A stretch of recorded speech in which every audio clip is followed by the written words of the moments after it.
Hey there, gym owners. Steve from Gym Hub. I hope you're well.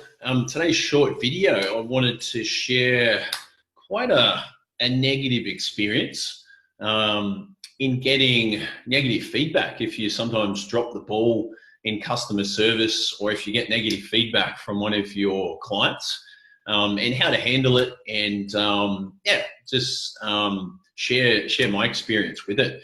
So I actually had negative feedback this week from a member of mine, a great member, who was good enough to actually provide negative feedback.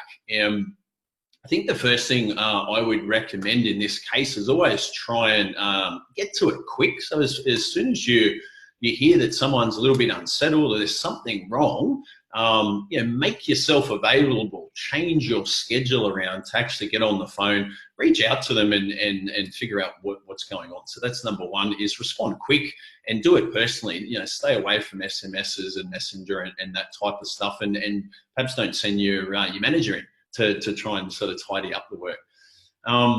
Number two, I think listening and actually, getting that feedback and taking responsibility for it's a really important one.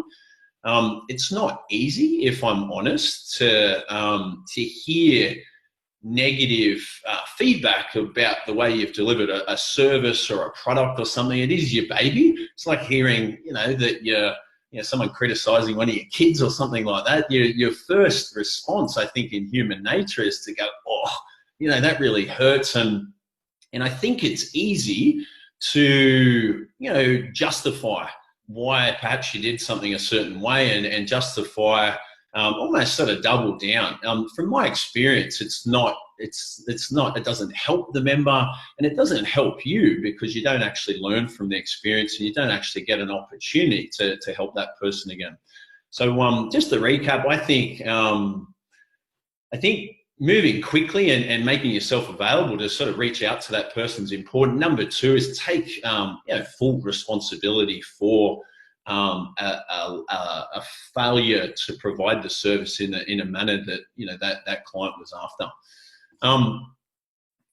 Number three is you're really looking for an opportunity to make it up to that person. Like in customer service, you and I both know that we work with hundreds and hundreds of people, and it is, we're human. Unfortunately, you will drop the ball every now and then. Unfortunately, there will be errors there. And I think it's just reaching out, taking responsibility, but also letting them know that you'll do whatever it takes to actually make it up to them and adjust the product and adjust the service so that it is a better fit for them.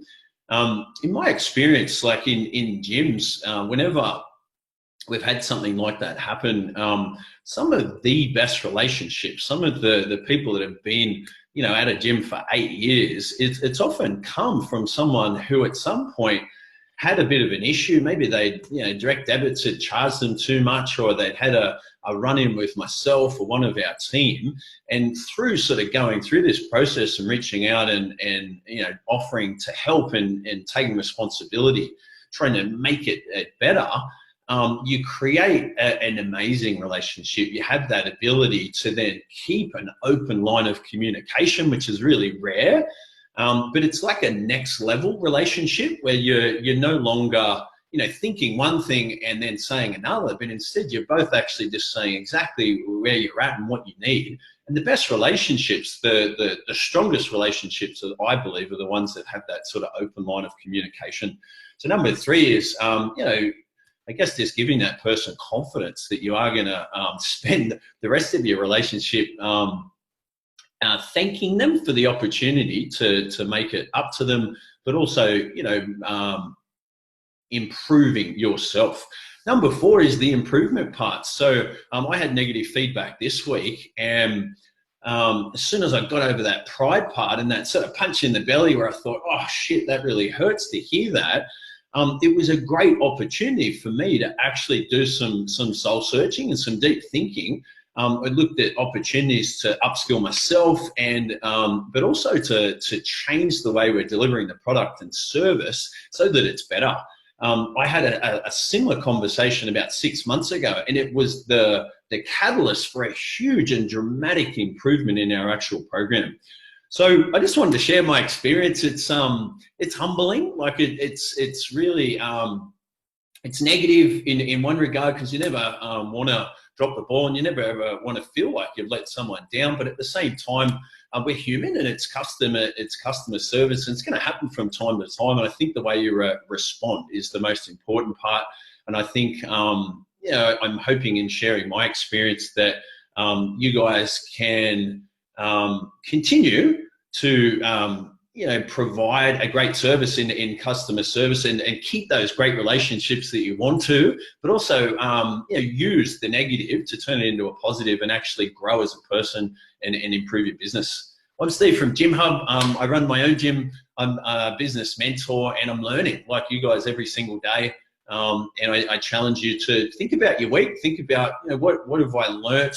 When was the last time I had some negative feedback, and what did I actually take away from it? And hopefully, like me, it's forced you to actually upskill. Thanks, guys.